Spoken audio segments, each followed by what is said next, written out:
Dear friends, today we are going to start chapter number 2, Solutions.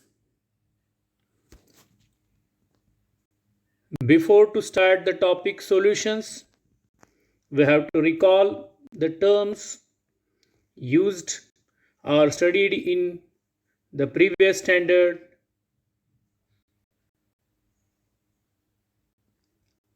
Recall the terms. Mixture, types of mixtures, true solution, colloidal solution, solute, solvent.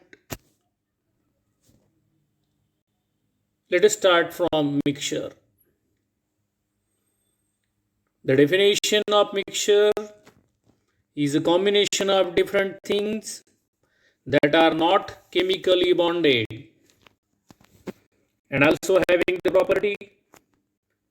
It is a combination of two or more substances and the composition is not fixed.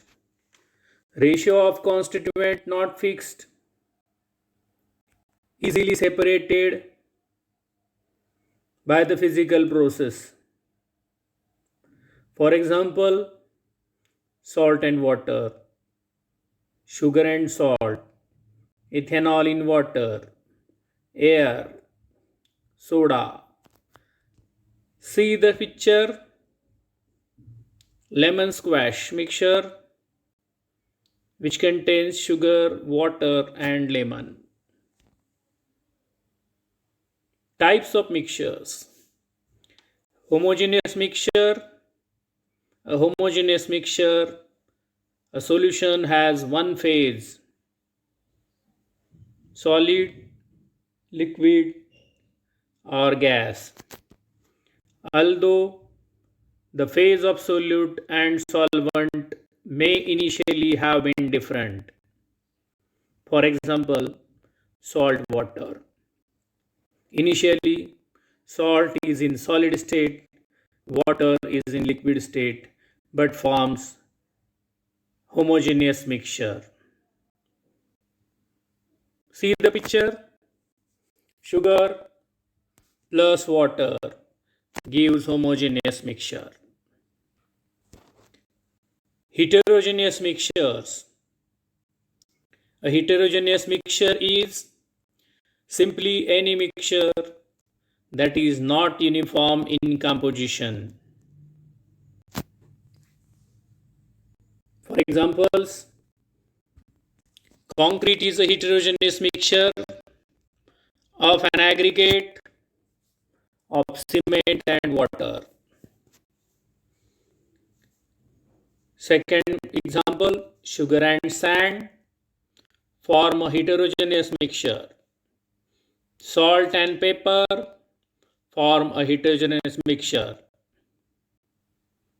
See the picture. Sand and water forms heterogeneous mixture. Heterogeneous mixture easily separated than homogeneous mixture. True solution. True solution is a homogeneous mixture of two or more substances in which substance dissolved, that is solute, in solvent has a particle size less than 10 raised to minus 9 meter or 1 nanometer, less than 1 nanometer. For example, solution of sugar in water. See the picture in which copper sulfate crystals act as a solute, which are added in water, act as a solvent, and blue color transparent solution is obtained, which is true solution, which having the particle size less than 10 raised to minus 9 meter or 1 nanometer.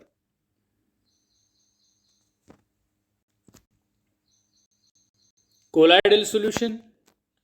Colloidal solution is a heterogeneous mixture in which particle size of substance is intermediate of true solution and suspension, that is between 1 to 1000 nanometer. For example, smoke from a fire, blood, starch, ink. See the picture which shows or contains some other examples: foam, milk, fog, detergents, aerogel, blood, paints, and cosmetics. These are all examples of colloidal solution. Solute and solvent. The substance which is dissolved is called a solute. The substance in which the solute is dissolved is called solvent. See the picture. Solute in the form of solid is mixed in the form of solvent, which is liquid form. Water is used as a solvent and solution is obtained. The substance which is dissolved here, the solid copper sulfate powder or crystals act as a solute and water act as a solvent. We generally think that a solution is either solid, dissolved in liquid, or a mixture of two liquids. But there are other type of solution as well.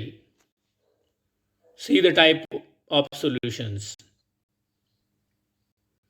First, solid in liquid. Some examples: sea water, benzoic acid, sugar in water. Second type, solid in solid. Examples: metal alloys such as brass. Brass is the alloy of copper and zinc. Bronze. Third type of solution, solid in gas. Example, iodine in air. Fourth type, liquid in liquid. Example, gasoline, ethanol in water. Next type, liquid in solid, amalgams of mercury with metals as mercury in silver. Next type, liquid in gas, chloroform in nitrogen. Next type of solution, gas in liquid, carbonated water, CO2 in water. The best example is cold drink. All cold drinks contains carbonated water with a different flavor and different color. Next type, gas in solid. Example, hydrogen in palladium. Next type of solution, gas in gas. Example, air, in which oxygen, nitrogen, argon, and other gases are mixed.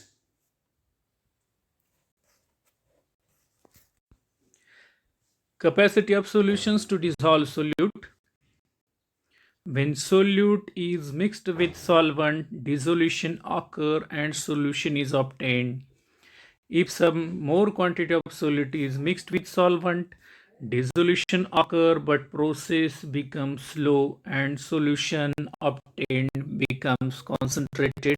If some more quantity of solute is mixed with the solvent, dissolution stops and solution becomes saturated. When the solution becomes saturated, there is equilibrium established. That equilibrium is called as dynamic equilibrium, and solution obtained is called as saturated solution.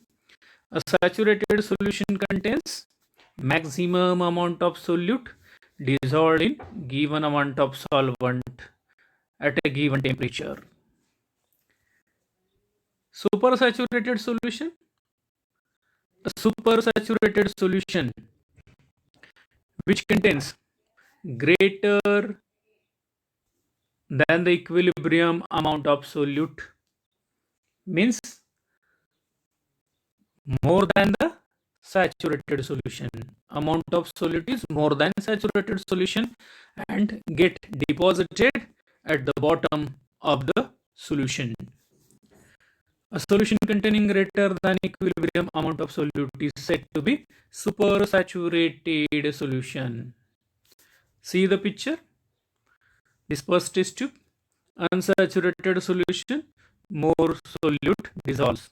Second, saturated solution, no more solute dissolves. Third, supersaturated solution, added crystals grow.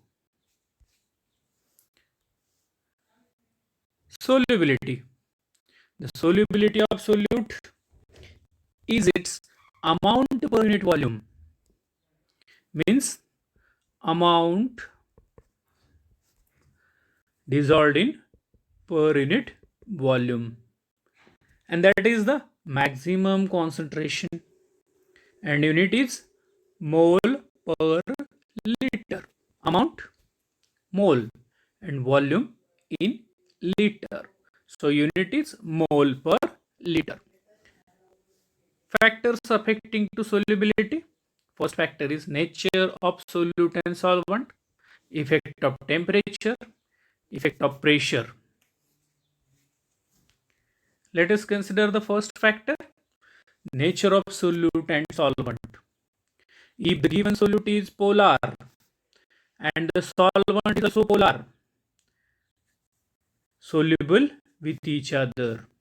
Consider an example of NaCl in water forms Na plus and Cl minus ion, and there is ion dipole interaction between Na plus and Cl minus ion. Consider an example of KCl, potassium chloride. In water, it gives K plus and Cl minus ion. Also polar in nature and possess ion dipole interaction. So due to ion dipole interaction, polar solutes dissolve in polar solvents. Non-polar solutes dissolves in non-polar solvents. Example, cholesterol dissolves in benzene. Cholesterol is non-polar and benzene is non-polar. Effect of temperature on solubility. Solubility depends on enthalpy of solution. Consider an example of potassium chloride and water. When potassium chloride is mixed with water, this process is endothermic process. Second example, ammonium nitrate and water when mixed with each other, this process is also endothermic process. According to Le Chatelier's principle, the endothermic processes favor increase in temperature. Means if the process is endothermic process, then increase in temperature yield maximum product, gives maximum product. Let us consider the another example. Calcium chloride and water when mixed with each other. This is exothermic process where heat is evolved. When heat is evolved, according to Le-Chatterley's principle, exothermic processes increase in temperature are not favorable. Decrease in temperature are favorable for exothermic processes. And there is no direct correlation between solubility and exothermicity and endothermicity. See the diagram which shows variation of solubility of some ionic solids with temperature. See potassium chloride and sodium chloride. There is no considerable effect or there is no effect of temperature on solubility. If we consider sodium bromide and potassium bromide,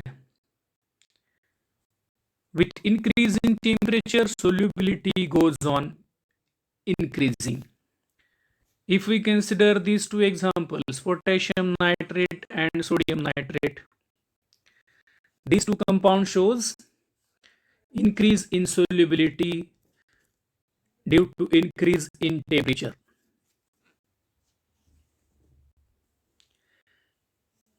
Effect of pressure on solubility. There is no effect on solids and liquids because solids and liquids, solids are non-compressible.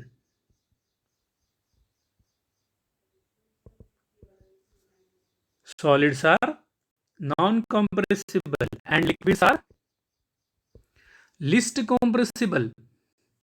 So there is no effect on solids and liquids. Means there is no effect of pressure on solubility of solids and liquids. But gases are more affected, greatly affected by the application of pressure on the solubility of gases. If pressure is applied, solubility increases. Solubility increases with pressure. This solubility is related with the pressure in Henry's law. See the relation? Solubility is directly proportional to pressure. So S is directly proportional to P, where S is the solubility and P is the pressure of a solution. Henry's law can be stated as solubility of a solution is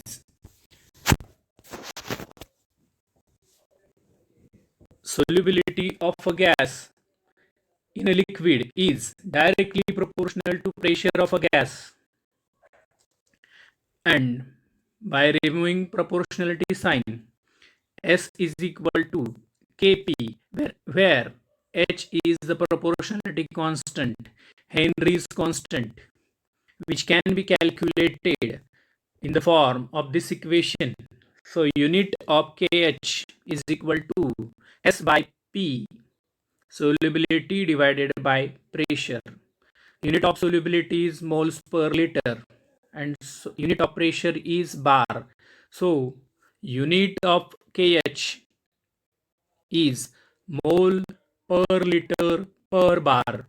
Mole per liter per bar, or mole raised to minus mole into liter raised to minus 1, bar raised to minus 1.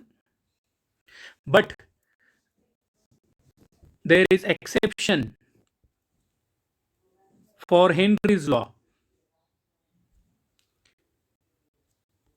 Ammonia gas and carbon dioxide gas. These two gases do not obey Henry's law. The reason is these gases react with water and forms the ions. NH3, when reacted with water, it gives NH4 plus ion and OH minus ion. And carbon dioxide plus water gives H2CO3, carbonic acid. Because of these reactions, ammonia and carbon dioxide gases have higher solubilities than expected by Henry's law. So these are two exceptions.